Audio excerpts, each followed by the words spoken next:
You keep waiting for a sign. Let that sentence land. It's not just a passing thought. It's the core operating principle of a life lived on pause.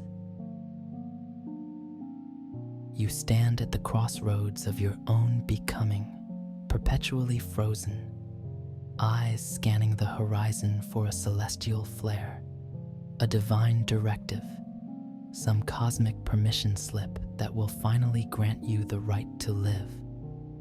But what if this waiting isn't a transition? What if it's the destination?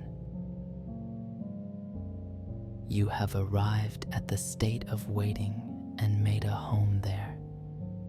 It is a profound state of self-induced hypnosis, a quiet trance where you have willingly, almost gratefully, handed over your sovereignty to an imaginary gatekeeper in the sky.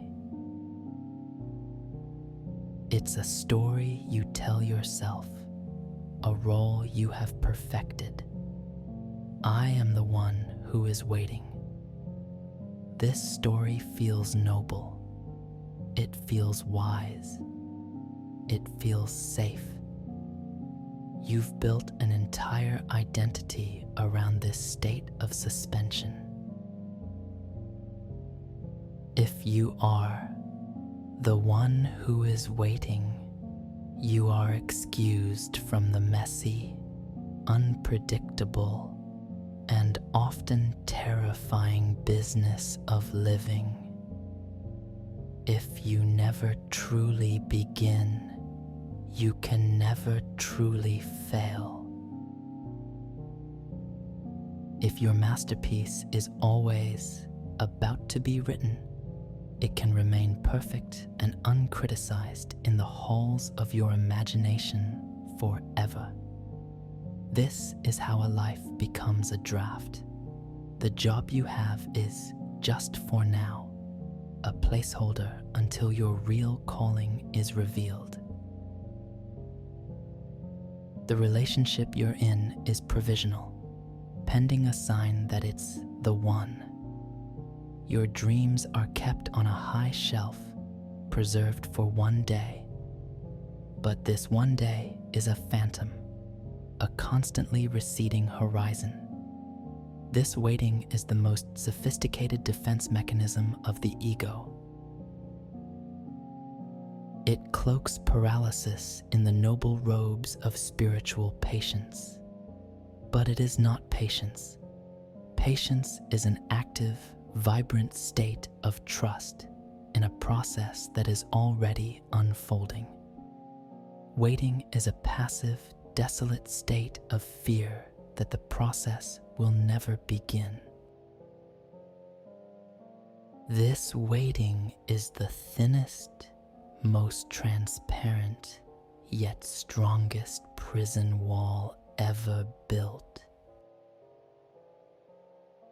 It's a wall constructed not of bricks and mortar, but of a single, endlessly repeated thought. Not yet. You look outwards for a key, for a command, for a release order from the universe, never realizing that the door isn't even locked.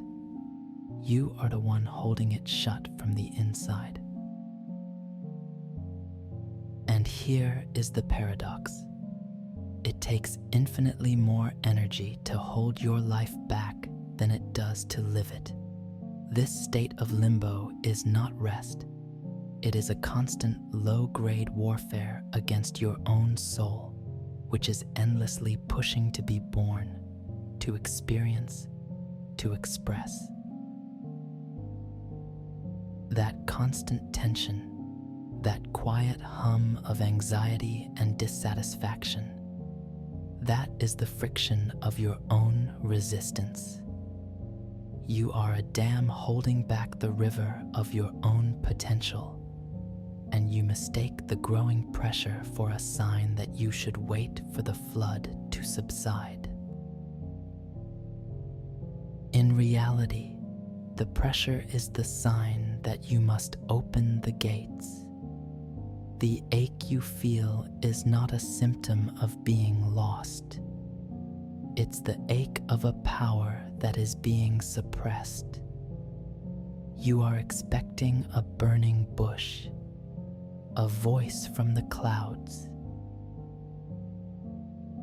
a booming, undeniable, world-stopping event that will obliterate all your doubts. You're waiting for a sign that is so loud, so unambiguous, that it will do the work for you, forcing you into action. But the universe doesn't operate on brute force. It operates on resonance. It doesn't shout. It whispers.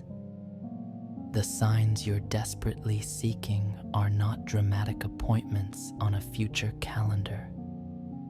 They have been here all along, woven into the very fabric of your every moment, as common and as sacred as your own breath.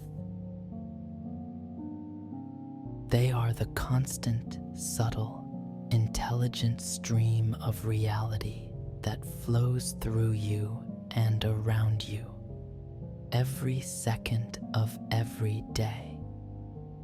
They are the language of the cosmos, a language not of words, but of symbols and feelings. Remember that song that came on the radio, playing the exact words your soul was aching to hear? That overheard phrase from a stranger that instantly unlocked a new corridor in your mind. The book that seemed to leap off the shelf, opening to a page that felt like a letter written directly to you. What about the recurring numbers that follow you around for weeks? The unexpected appearance of an animal that feels significant. The sudden shiver down your spine that tells you something is true without you knowing why. You dismiss these moments. Your rational mind, trained by a culture that worships logic above all else, files them under coincidence. You call it noise, but it is not noise. It is the signal. It is the music. These are the notes in a grand symphony, the threads of a magnificent tapestry. You're looking for a single, definitive message, a neat summary of your life's purpose, but the message is being delivered continuously in 1,000 tiny, beautiful fragments. You are not missing a sign. You are ignoring a dialogue. You have been trained to believe that truth is only what can be measured, quantified, and proven in a laboratory. You have been taught to trust your analytical brain above all, and to dismiss the wisdom of your body, your intuition, your heart. This is the great forgetting of our time. We have become deaf to the original language. This dialogue with the universe is not about being irrational. It's about embracing a broader, more holistic intelligence. An intelligence that understands that a feeling of deep resonance is a form of data. A gut instinct is a form of analysis. A sudden moment of synchronicity is a meaningful data point in the pattern of your life. The universe isn't trying to control you. It's constantly mirroring your inner state back to you. The signs aren't commands. They are reflections. A technical moment. If these words resonate in your depths, hit subscribe. That's how the universe knows this channel of communication is working. So, you have been waiting, patiently, desperately, for that one clear, unmistakable sign. Well, look around you. Feel the weight of your body in your chair. Hear the silence that cradles these words. This, right here, this is it. This message finding its way through the infinite noise of the digital world to your screen. These words entering your consciousness at this exact coordinate of your time and space. This is the sign you have been calling forth. It's not the video itself. It's the awareness that is awakening within you as you listen. The sign is the dawning recognition in your own consciousness that the waiting must end.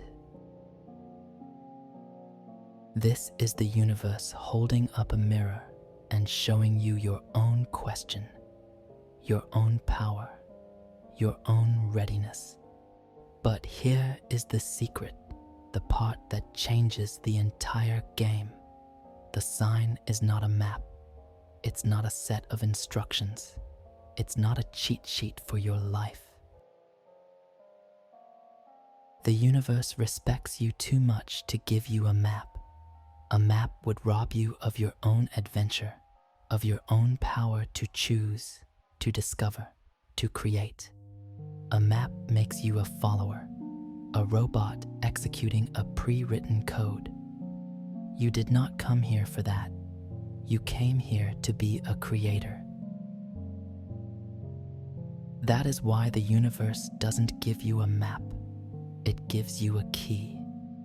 And this moment is the sudden, shocking realization that the key has been in your hand the entire time, its metal growing warm from your own life's energy, its teeth already perfectly cut to fit the lock of this very moment. This is not here to give you answers. It is here to give you permission. The permission you mistakenly believed had to come from somewhere else. Understanding this is not the finish line. It is the starting gun. And its sound is echoing right now in the stillness of your own heart. You cannot think your way into a new life. You must decide it into existence. A true decision is one of the most powerful forces in the cosmos. The word decide comes from the Latin cedere, which means to cut off. When you truly decide, you cut off all other possibilities. You cut off the option of waiting. You cut off the retreat back to the comfort of your paralysis. It is a clean, swift, surgical act of consciousness. It is a declaration to the universe that you are no longer available for a life of hesitation. This is the moment of truth, the threshold. And right here, on this threshold, your greatest fear will arise. It will come dressed as logic and reason. It will whisper, "It's not safe. You're not ready. You need more information. You should wait for a better sign." This is the ego's final desperate stand to keep you in the familiar prison. Do not fight this voice. Do not argue with it. Simply see it for what it is. A well-meaning but terrified guardian at the gate. Thank it for its concern, for its attempt to protect you.